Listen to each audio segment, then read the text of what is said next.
السلام علیکم every one, I hope کہ آپ سب لوگ بالکل ٹھیک ہوں گے اور اپنے ایمان کی حفاظت کر رہے ہوں گے۔ آج ہم سٹارٹ کر رہے ہیں شہیدی ناول کی ایپیسوڈ 18۔ تو چلیے جلدی سے سٹارٹ کرتے ہیں۔ تو کیا جانے پکڑی کوئل کون مجھے تڑپاتا ہے، جاگی سوئی آنکھوں والا دل میں اترا جاتا ہے۔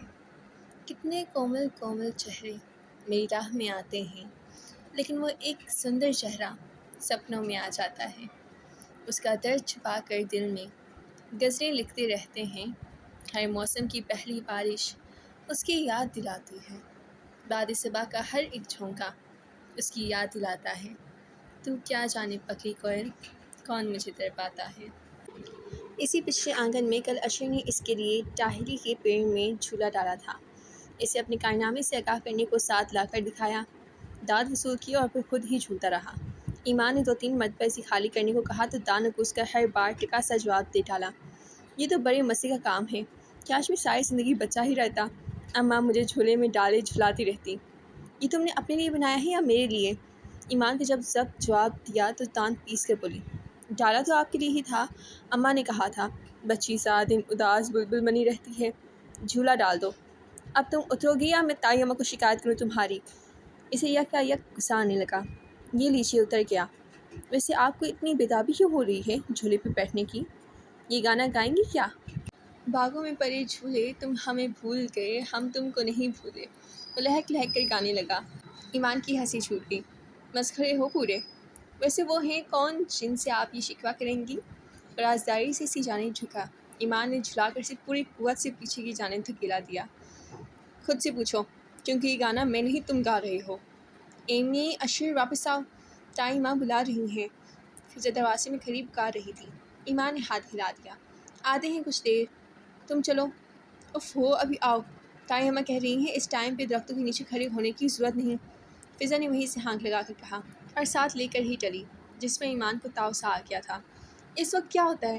فضول کی باتیں، مغرب کا وقت ہونے والا ہے میڈم، اور سنا ہے اس وقت بھوت پریت اپنے گھروں کو لوٹتے ہیں، اگر خوبصورت لڑکی کہیں نظر آ جائے تو عاشق ہو جاتے ہیں۔ اسے جھٹکتے ہوئے دروازہ عبور کر کے گھر کے اندر آئی تو تائی ماں نل کے پاس بیٹھی کھیت سے آئی گاجریں دھو کر ٹوکری میں رکھ رہی تھی۔ کچھ فاصلے پر تازہ مولیاں اور گنے بھی بندے پڑے تھے۔ تاؤ جی ابھی کچھ دیر قبل ہی کھیتوں سے لوٹے تھے۔ گجیلا پسند ہے دی رانی کو؟ وہ ایک دھلی ہوئی گاجر اٹھا کر کھا رہی تھی، جب تائی ماں نے اپنے مخصوص پرشفقت انداز میں اسے مخاطب کیا۔ گجریلا؟ وہ قطعی نہیں سمجھی تھی۔ گاجر کا حلوہ؟ اشر نے کچن کے دروازے کی چوکھٹ سے ایک کاندھا ٹکا کر گویا سی مشکل آسان کی۔ اوہ جی، کھا لیتی ہوں میں۔ وہ مسکرانے لگی، تائی ماں کا جیسے سیر و خون بڑھ گیا۔ آج بناؤں گی اپنی دی رانی کے لیے، ویسے گھی اور کھویا ڈال کر، ولید بھی شوق سے کھاتا ہے، تائی ماں نے گویا اطلاع دی تھی، مگر وہ فضا کی سمت متوجہ ہو گئی۔ کیا پکایا ہے آج؟ گھر میں چکراتے پکوڑوں کی مہک محسوس کر کے اس نے بیسن پر ہاتھ دھوتے ہوئے استفسار کیا۔ کڑھی؟ بھوک لگ رہی ہے تو روٹی ابھی ڈال دوں تمہارے لیے؟ فضا نے کچن کی کھڑکی سے جھانکا، مگر وہ منع کرتی سیڑھیوں چڑھ گئی۔ مما اپنے کمرے میں بستر میں لیٹی سیل فون پر مصروف تھیں، یقیناً بابا سے بات کر رہی ہوں گی۔ کب ہوگا یہ مسئلہ حل؟ کب تک پڑے رہیں گے ہم یوں کسی کے در پر؟ میری بیٹی یہاں نوکرانی بنی ہوئی ہے، آپ کو احساس ہے کچھ؟ ایمان الٹی قدموں باہر نکلی تھی، اس کے دل پہ ایک بوجھ سا آ گیا تھا۔ ماما صحیح کہتی ہیں، کتنی آکورڈ پوزیشن ہو گئی ہے ہماری۔ اس کی آنکھیں بھیگنے لگیں تو ہارن بھیج کر دیوار کے ساتھ لگی چرپائی بچھا کر تھکے ہوئے انداز میں اس پر بیٹھ گئی۔ ایمی، ایمان گڑیا؟ تبھی عاقب حسن اسے پکارتا ہوا اوپر آ گیا۔ اس یوں بیٹھی دیکھ کر ٹھٹکا، خیریت؟ اس کی نگاہوں میں الجھن تھی۔ جی، آپ کو کچھ کام تھا؟ اس کا لہجہ پھر سے وہی نخوت اور تلخی سمیٹ لیا تھا جو یہاں آنے کے بعد سے اس کے انداز میں رچ بس گئی تھی۔ یہ تمہاری نوٹ بک اور قلم ہے، تم گاڑی میں ہی چھوڑ آئی تھی۔ ہاتھ میں پکڑی دونوں چیزیں سی سمیت بڑھاتے ہوئے وہ متانت سے بولا تھا، تھینکس، آپ کو زحمت ہوئی۔ اس کا لہجہ ہنوز تھا۔ عاقب کو اس کے موڈ کی خرابی کا احساس ہوا تو کچھ دیر کو یوں ہی خاموش ہو گیا، جیسے سچویشن کو ہینڈل کرنے کا مناسب حل سوچ رہا ہو۔ میں نے آپ سے ایک بار پہلے بھی کہا تھا ایمان، کہ اپنوں میں یہ سب نہیں ہوتا۔ ایک ذرا سی نوٹ بک اور قلم آپ تک پہنچانے میں بھلا میری کتنی انرجی ویسٹ ہوئی ہوگی؟ سویٹ ہارٹ، ایسی ننھی منی باتوں کو ذہن پر سوار مت کیا کرو، ابھی تمہارے ہنسنے کھیلنے کے دن ہیں، انجوائے یور سیلف۔ ویسے سر تھپک کر واپس مڑ گیا۔ لہجے میں ہلاوٹ، ٹھہراؤ اور آسانیت کے ساتھ محبت اور اپنائیت کا بھی احساس تھا۔ وہ آنسو بھری نظروں سے اسے جاتے ہوئے دیکھتی رہی، پھر اٹھ کر اپنے کمرے میں آ کر چپ چاپ بستر میں گھس گئی۔ ماما شاید واش روم میں تھی، ان کا سیل فون مسلسل بج رہا تھا، مگر وہ کان بند کیے پڑی رہی۔ بلا آخر گھنٹی بند ہو گئی، مگر چند لمحوں کے توقف سے اس کی سویٹر کی جیب میں پڑا اس کا اپنا سیل فون وائبریٹ کرنے لگا۔ وہ سمجھ گئی، پاپا کال کر رہے تھے۔ سویٹر کی جیب میں ہاتھ ڈال کر اس نے اسکرین پر نگاہ کیے بغیر آف کا بٹن دبا دیا۔ اگر آپ کو ہماری اہمیت اور عزت نفس کا احساس نہیں ہے تو ہمیں بھی آپ کی بات نہیں سننا۔ تو ایک بار پھر ان سے شدید خفا ہو چکی تھی۔ آنسو بہاتے جانے کب اس کی آنکھ لگ گئی۔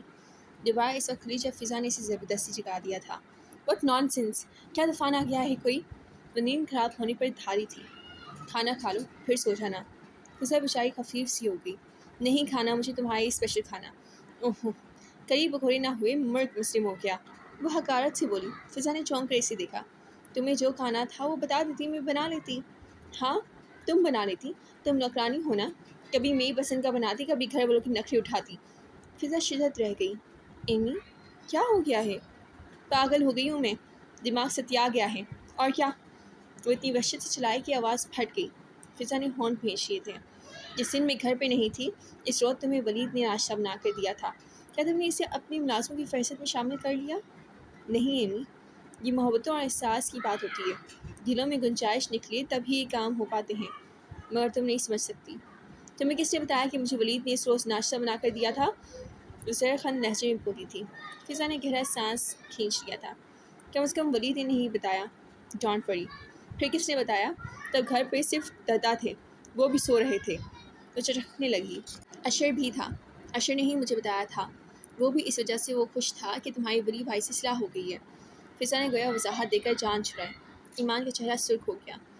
میں اسے اس قابل بھی نہیں سمجھتی کہ اس سے لڑائی کروں۔ تعلق ہی کیا ہے میرا اس سے؟ اسی لہجے میں تنفر ہی تنفر تھا۔ جانتی ہوں، بتانے کی ضرورت نہیں ہے۔ فضا نے بے ساختہ ٹوک دیا اور اٹھ کر چلی گئی۔ وہ بعد میں بھی بہت دیر تک جلتی کھرکتی رہی تھی۔ یہاں پہ کرتے ہیں ایپیسوڈ 18 کو ختم۔ آئی ہوپ کہ آپ لوگوں کو پسند آئی ہوگی۔ آج کے لیے اتنا ہی، اللہ حافظ۔